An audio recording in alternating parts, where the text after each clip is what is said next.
আজ অনেকদিন পর আবার একটা নতুন ব্লগ নিয়ে চলে এলাম তোমাদের সঙ্গে। আজকে আমরা রওনা দিয়েছি লাভপুরে ফুলরা মেলা দেখতে। তাই একটা টোটো করে ভাঙাচোরা রাস্তার মধ্যে দিয়ে যেতে থাকলাম লাভপুরের দিকে। চারিদিকে এই সুন্দর বন দেখতে দেখতে আমরা পৌঁছে গেলাম মা ফুলরা মন্দিরে। 51টি সতীপীঠের মধ্যে এটি হলো একটি অন্যতম সতীপীঠ, যেটি বীরভূম জেলার লাভপুরে অবস্থিত। মাঘ মাসের পূর্ণিমা তিথিতে মা ফুল্লরা দেবীর পুজো হয়। এছাড়াও 12 মাস ধরে এখানে পুজো চলে। এটি হলো মা ফুল্লরা দেবী। মাঘ মাসের পূর্ণিমার দিন থেকে শুরু করে প্রায় 1 মাস ধরে চলে এই ফুল্লরা মেলা। মন্দিরে কিছুক্ষণ সময় কাটিয়ে আমরা চলে যাই মেলার দিকে, কিন্তু ব্যাপারটি হলো আমরা গেছিলাম মেলা শেষ হওয়ার পরের দিনকে, অর্থাৎ ভাঙা মেলার দিন। তাই অনেক দোকান সেখান থেকে ভেঙে চলে যাচ্ছিল তাদের নিজস্ব গন্তব্যে।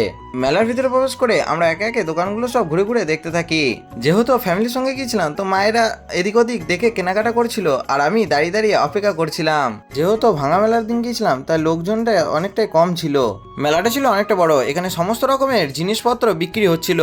এত বড় মেলাটাকে ঘুরে দেখতে গিয়ে সন্ধ্যা হয়ে গেল, তাই আমরা মেলাকে টাটা করে আবার একটা টোটো করে রওনা দিলাম বাড়ির উদ্দেশ্যে।